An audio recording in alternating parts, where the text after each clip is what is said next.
Son, roll and action. Bang Udin editor, kasih komentarnya dulu dong. Nah, kata-katanya piye Kang? Sudah berjuang mati-matian tapi yang dipilih sing bajingan. Jah. Pagi-pagi mabar sambil makan pepaya. Halo warga Nobar, piye kabare? Saya Toya. Kembali lagi bersama Mas Burhan sang kicau mania, yang kali ini akan membawakan film dari Jepang yang dirilis tahun 2019 berjudul The Fable. Film yang diadaptasi dari manga karya Katsuhisa Minami ini menceritakan sosok pembunuh bayaran yang banting setir menjadi tukang fotokopi setelah sukses menjalankan misi. Maka dengan sangat terpaksa ia harus meninggalkan dunia brutal ke kehidupan yang sangat-sangat biasa. Penasaran? Langsung saja kita sikat ceritanya. Kupadukan irama lewat kata-kata, tak usah lama-lama, siapkan mata telinga dan anu-anuan kalian semua. Sudah tidak sabar, mari kita nobar.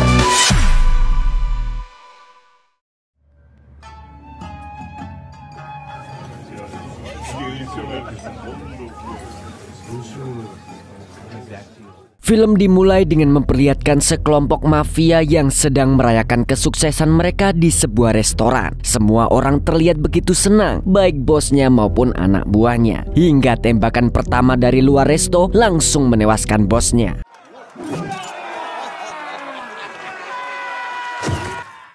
Tembakan yang tidak diketahui asalnya itu pun membuat sekelompok mafia tersebut langsung panik. Para bodyguard yang bertugas mengamankan para bos pun seketika bersiaga. Namun tetap saja percuma, karena yang mereka hadapi adalah pria bertopeng dengan julukan The Fable, pembunuh bayaran yang bisa menembak 5 orang sekaligus dengan 1 peluru.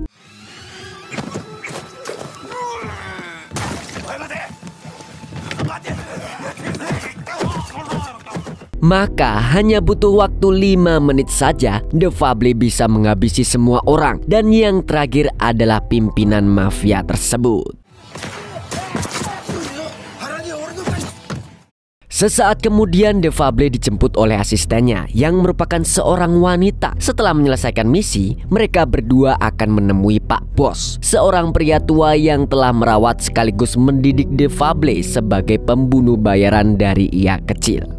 Namun rupanya kesuksesan The Fable itu justru membuat Pak Bos menyuruh The Fable untuk cuti selama 1 tahun. The Fable dan asistennya juga diberi identitas baru dengan nama Sato dan diminta bersandiwara sebagai kakak beradik. The Fable sendiri selanjutnya akan bernama Akira, berperan sebagai pemuda biasa yang baru saja pindah ke Osaka. Begitu juga dengan si asisten yang diberi nama Yoko dan akan mengikuti jejak Akira ke Osaka. Pak Bos berjanji akan mengenalkan Akira kepada pimpinan mafia Osaka yang nanti bakal menjamin kehidupan Akira. Sementara di lain tempat terlihat 2 sosok pria yang mencari jejak The Fable di TKP. Mereka berdua juga merupakan pembunuh bayaran, tapi belum pernah bertemu langsung dengan The Fable, sampai mengira kalau The Fable hanyalah legenda.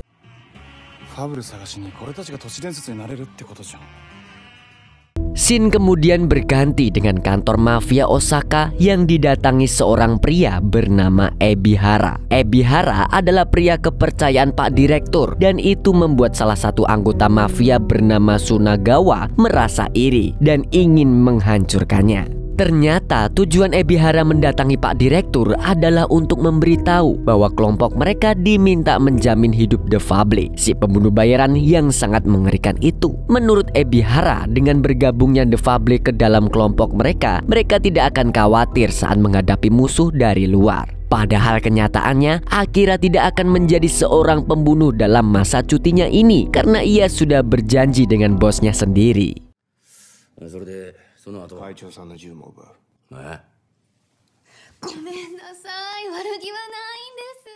Namun Akira dan Yoko tetap diberi tempat tinggal berupa rumah berlantai 2 yang sudah memiliki fasilitas lengkap. Rumah itu ternyata menyimpan mobil milik Ebihara dan meminta Akira supaya tidak menyentuhnya. Tapi mereka berdua tetap ngeyel.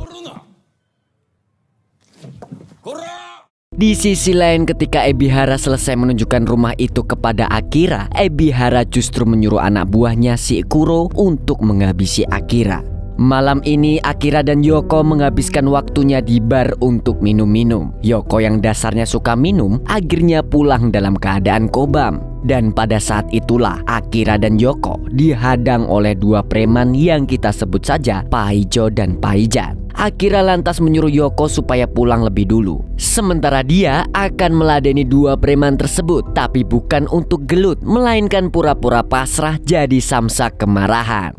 いきなりのハイキックだと信じてやがる。涙を使ってさらに右の大振り、殴られる振り、鼻血を出そう。さらに痛い振り。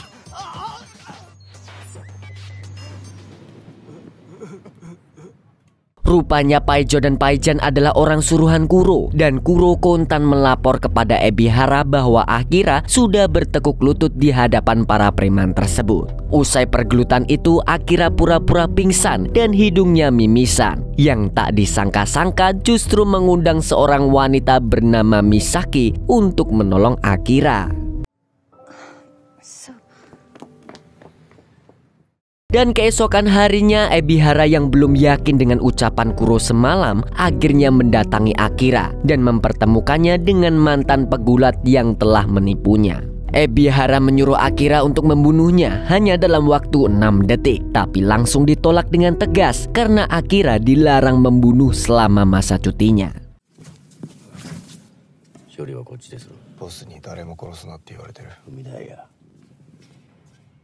Sialnya, Ebihara justru mengancam Akira akan mengusirnya dari Osaka jika Akira tidak menuruti permintaannya. Oleh karena itu, Akira pun terpaksa bergelut dengan si pegulat supaya Ebihara tetap mengizinkannya tinggal di kota Osaka.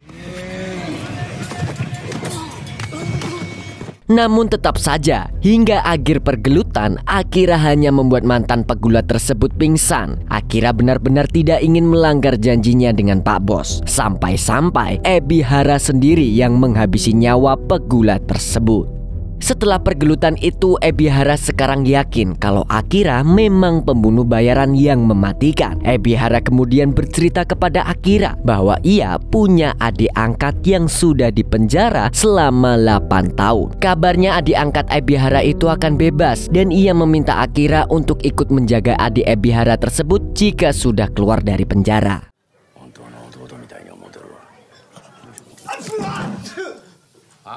Akan tetapi Akira dengan tegas menolak permintaan Ebihara karena ia ingin hidup dengan normal saat ini. Hingga tiba-tiba saja Akira melihat Misaki di tepi jalan. Saat itulah Ebihara menceritakan Misaki yang jungkir balik bekerja untuk membiayai perawatan ibunya di rumah sakit. Ebihara pun meminta Akira untuk menjauhi Misaki karena Misaki adalah contoh manusia normal yang kerja banting tulang untuk keluarganya.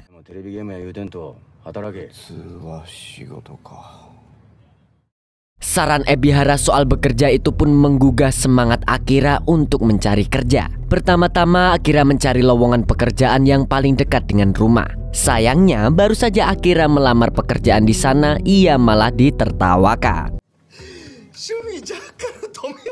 Akhirnya Akira mencari pekerjaan di tempat berikutnya, yaitu toko bunga. Detik itulah Akira bertemu dengan Misaki, yang rupanya masih mengingat Akira. Saat bertemu dengan Akira, Misaki berniat menolongnya untuk mencari toko bunga tersebut. Tapi setelah Misaki tahu kalau Akira sedang butuh pekerjaan, Misaki lantas mengajak Akira ke tempat kerjanya sebagai buruh fotokopi. Tanpa disangka begitu Akira bertemu dengan bosnya Misaki, sang bos malah tertarik dan langsung menerima Akira dengan upah 800 yen per jam.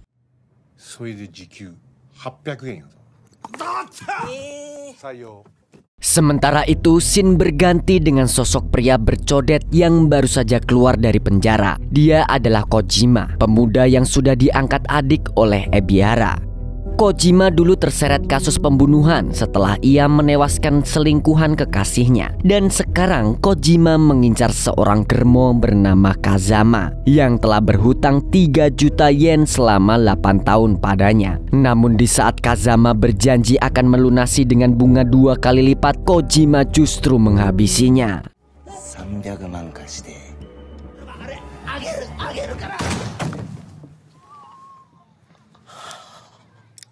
Kematian Kazama itu pun membuat Tsunagawa geram karena rupanya Kazama adalah anak buahnya. Setelah mengetahui bahwa Kojima telah bebas, Tsunagawa pun merencanakan balas dendam untuk kehancuran Kojima, sekaligus menyingkirkan Ebihara dari organisasi. Siangnya Kojima menemui Pak Direktur untuk memberitahu bahwa ia telah bebas. Pak Direktur lantas memberi uang kepada Kojima sebagai upah karena sekarang organisasi mereka menerapkan sistem gaji bulanan kepada setiap anggota organisasi. Dan pada saat itulah Ebihara akhirnya bertemu dengan Kojima.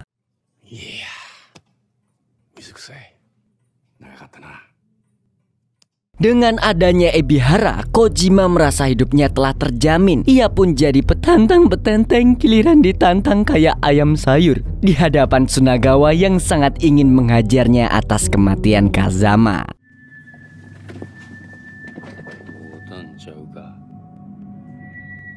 Tapi karena Ebihara ada di sana, dengan cepat pria itu melerai Kojima dan membawanya pergi dari tempat itu. Di lain tempat, Akira makan malam dengan teman-teman kerjanya sekaligus dengan si bos. Di situ Akira bercerita tentang masa kecilnya yang ditempa dengan sangat keras, bahkan sempat tinggal di hutan. Sampai membuat Akira lupa bagaimana caranya menjadi manusia normal. Dan di tengah-tengah cerita itu, Akira menyadari bahwa salah satu teman kerjanya yang bernama Panjul ternyata mengintai Misaki. Maka dengan cerdiknya, Akira berhasil menggeser kamera si Panjul.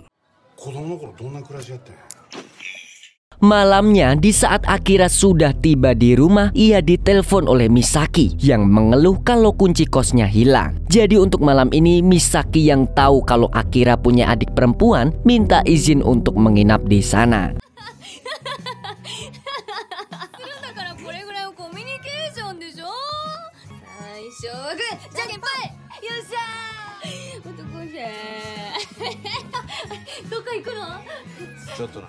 Sementara itu, Akira justru pergi karena rupanya ia ingin menemui Ebihara. Akira ingin memberitahu Ebihara bahwa wanita yang harusnya ia hindari kini malah menjadi semakin dekat. Namun di saat Akira tiba di rumah Ebihara, ia malah bertemu dengan Kojima yang langsung mencurigai Akira. Tapi berhubung Akira tidak menunjukkan ancaman, Kojima pun mempersilahkan Akira masuk dan menemui Ebihara. Sialnya, begitu Kojima memanggil Ebihara, ternyata pria itu sudah tergeletak pingsan di kamar mandi rumahnya.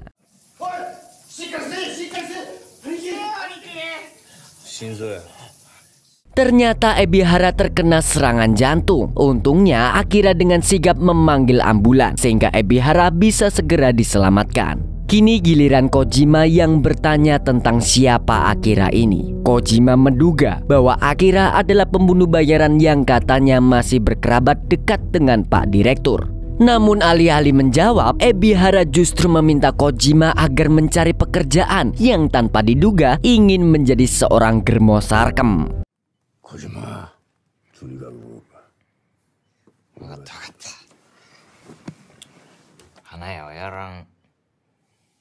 keinginan Kojima itu pun sesungguhnya dilarang oleh Ebihara karena organisasi melarang semua anggotanya berhubungan dengan perbudakan wanita. Tapi karena Kojima tidak peduli, pagi ini ia menemui Misaki lalu mengajaknya jadi klien pertamanya. Permintaan Kojima itu pun sontak ditolak oleh Misaki. Namun Kojima justru nekat dan mengancam Misaki kalau ia akan melibatkan orang-orang terdekat Misaki agar Misaki memenuhi permintaannya. 家族共にこれは提案やのて脅迫ね電話待ってるで Sesaat kemudian Misaki tiba di kantor dan langsung mengerjakan tugasnya sebagai desainer grafis. Misaki siang ini harus membuat gambar singa untuk poster lomba mewarnai. Tapi berhubung Misaki tidak bisa berkonsentrasi, ia merasa gambarnya jelek dan meminta bantuan Akira. Yang tanpa disangka gambar Akira malah membuat si bos terenyuh dan terharu.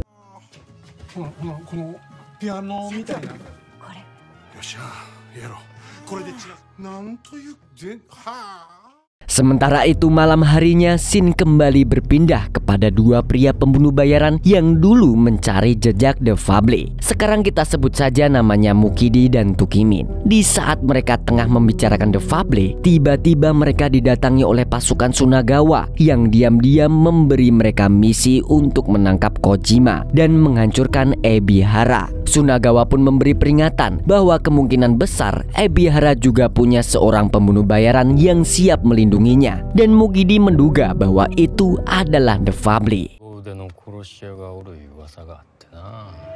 Di lain tempat, Misaki yang akan berangkat kerja di bar tiba-tiba mendapat kabar bahwa manajernya baru saja dihajar oleh orang tak dikenal dan masuk ke rumah sakit. Seketika itu juga Misaki langsung tahu bahwa penyebabnya adalah Kojima. Misaki pun menghubungi Kojima dan menyuruhnya untuk pergi. Namun siapa sangka Kojima ternyata sudah mengetahui siapa ibu Misaki dan mengancamnya akan melukai sang ibu. Hal itu pun membuat Misaki ketakutan dan dengan sangat terpaksa ia lantas menyetujui permintaan Kojima.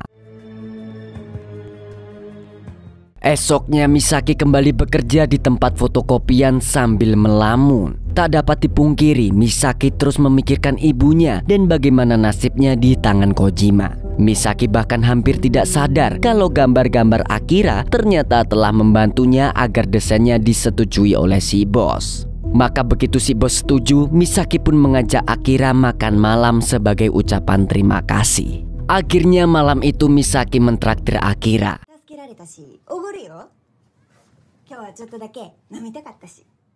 Awalnya Akira merasa sungkan, tapi Misaki mengatakan bahwa itu adalah hal yang normal. Oleh karena itu, Akira berjanji akan ganti mentraktir Misaki jika ia sudah gajian. Misaki pun merasa tidak enak. Ia lantas meminta Akira untuk melukisnya saja, dan Akira minta diberi waktu selama 5 hari.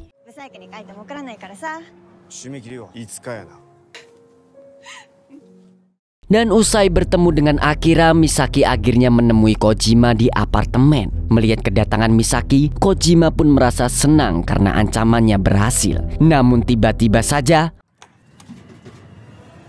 di saat yang sama Ebihara mendapat laporan dari Kuro kalau Kojima mulai menjadi germo. Hingga hal yang tak terduga pun terjadi. Dengan cepat Ebihara meminta tolong kepada Akira agar memeriksa keadaan Kojima. Tadinya Akira menolak permintaan Ebihara karena ia tak ingin terlibat dalam kasus pergelutan apapun. Namun karena Ebihara berjanji akan memberinya mobil mewah yang ada di garasi itu, Akira pun mulai mempertimbangkannya.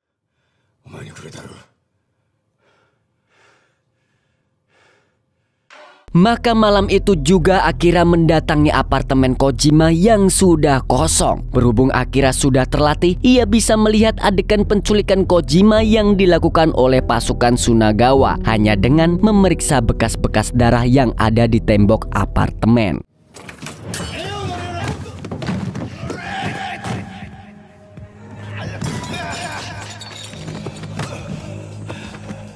Pemeriksaan Akira itu tiba-tiba saja membuahkan hasil yang mengejutkan karena Akira juga melihat jejak Misaki di apartemen tersebut.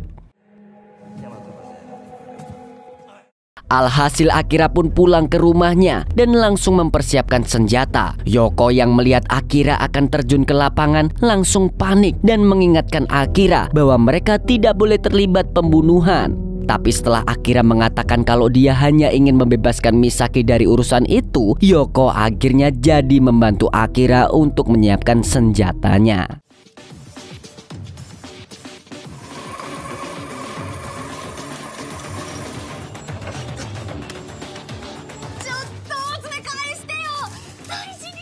Sementara itu, Ebihara yang sudah kembali ke rumah sakit tiba-tiba didatangi oleh Pak Bos, yaitu pria yang telah mengurus Akira dari kecil. Pak Bos ternyata juga merupakan orang yang menitipkan Akira kepada Ebihara dan langsung menagih janji Ebihara yang tidak akan melibatkan Akira dengan urusan organisasi. Pada intinya Pak Bos menyuruh Akira menjadi orang biasa adalah supaya kemampuan membunuh Akira bisa menghilang dalam waktu 1 tahun. Dan seandainya kemampuan itu belum juga hilang, Pak Bos akan menghabisi Akira. Jadi kalau Ebihara mengganggu proses itu, maka Ebihara lah yang akan dihabisi oleh Pak Bos.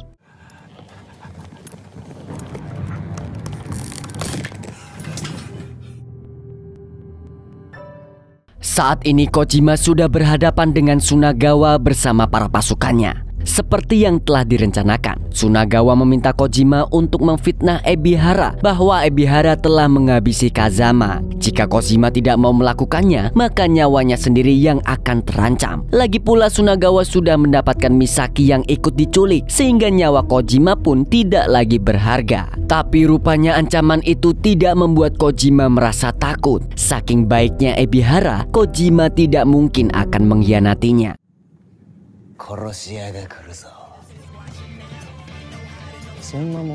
Di sisi lain, Kojima yakin kalau Ebihara akan mengirimkan pembunuh bayaran legenda yang saat ini ditugaskan untuk melindungi Kojima. Mendengar hal itu, Tukimin dan Mugidi malah kegirangan. Setelah sekian lama, ia akan bertemu dengan The Fable yang katanya cuma mitos. Sementara itu, Akira dan Yoko yang diantar oleh Kuro sudah sampai di gedung tempat Tsunagawa menculik Kojima dan Misaki. Dan tanpa menunggu waktu lama, Akira segera memasuki gedung, sedangkan Yoko akan memandu Akira dari luar.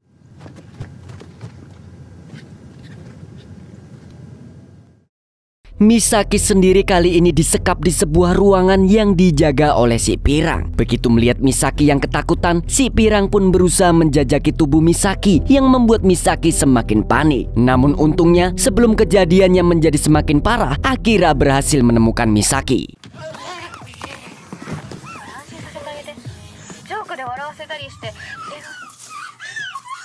Setelah itu, Akira mencari Kojima yang hampir dieksekusi. Tsunagawa yang memantau pergerakan Akira dari CCTV pun segera meminta pasukannya untuk bersiap jika Akira datang. Dan begitu Akira mendekat, adu tembak pun tak terelakkan.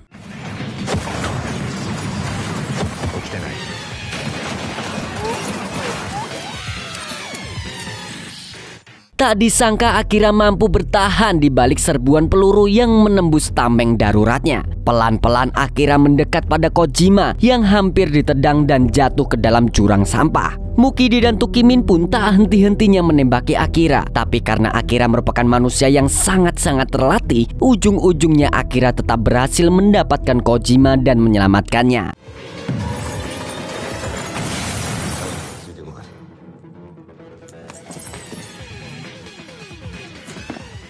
Tsunagawa yang tadinya hanya mengawasi pergelutan itu pun akhirnya tak tahan lagi. Ia mengerahkan pasukannya lebih banyak lagi, bahkan turun gunung untuk menghabisi Akira dan Kojima. Sehingga dalam waktu yang sangat singkat, pergelutan itu pun terjadi.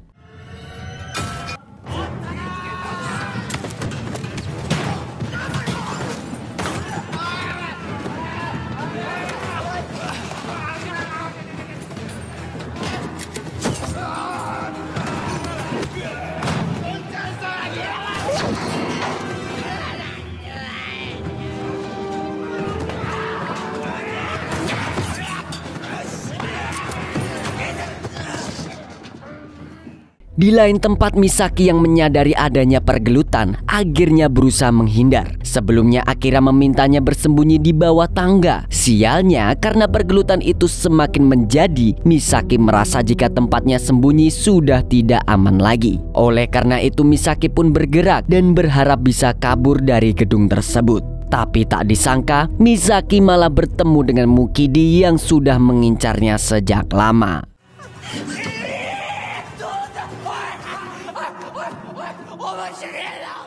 Di saat yang bersamaan, Akira mati-matian mempertahankan instingnya supaya tidak membunuh orang. Sesuai komitmennya dengan Pak Bos, Akira tidak akan menjadi pembunuh selama masa cutinya. Hal itu membuat Akira berpikir 2 kali lebih keras, karena ia harus melumpuhkan lawan tanpa harus menewaskannya.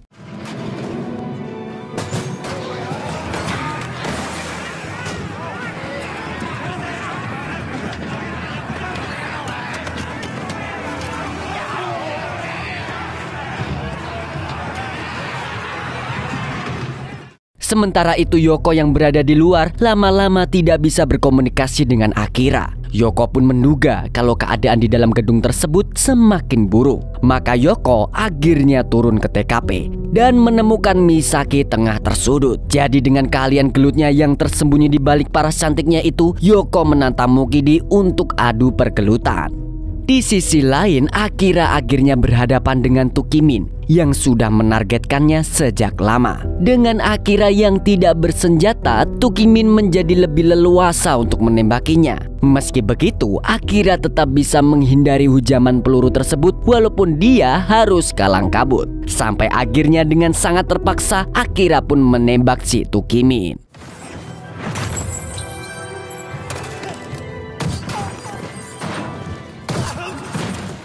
Akhirnya setelah berhasil menembak Tukimin, Akira juga berhasil menemukan Misaki dan menyelamatkannya.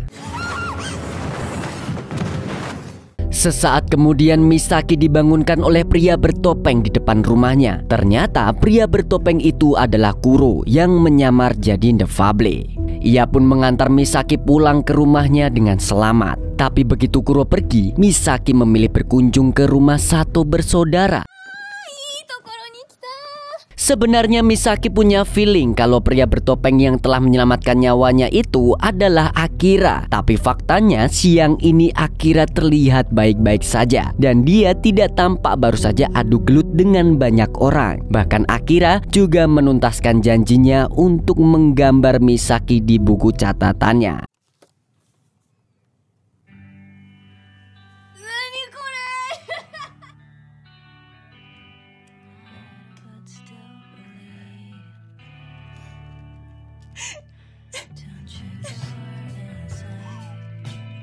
Padahal setelah ini Akira bertemu dengan Ebihara dan menunjukkan Kojima yang telah diselamatkan. Akira lantas memberi kesempatan kepada Ebihara dan Kojima untuk bicara empat mata. Dan ternyata Ebihara merasa sangat kecewa karena Kojima mengabaikan Ebihara yang melarangnya menjadi germo. Oleh karena itu, dengan sangat berat hati, Ebihara pun menghabisi Kojima dengan tangannya sendiri.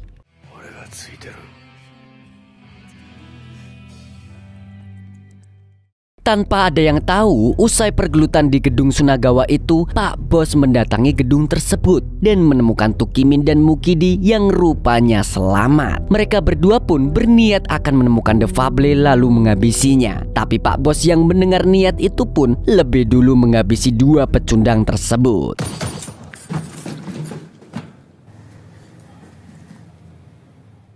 Dan akhirnya Akira bisa hidup normal lagi sebagai tukang fotokopi. Ia berharap setelah kejadian itu Akira bisa menikmati hari-harinya sebagai orang biasa di kota Osaka. Dan film pun tamat. Dari film ini kita bisa menarik kesimpulan bahwa setiap kita melakukan kebaikan pada orang lain sebenarnya sama saja seperti kita melakukan kebaikan pada diri sendiri. Karena setiap kita berbuat baik, maka balasannya juga pasti hal-hal yang baik juga. Dan ya, segitu dulu dari Mas Burhan sang Kicomania mewakili para polisi yang setia menjaga masyarakatnya. Mengucapkan sampai jumpa di video selanjutnya. Bye-bye.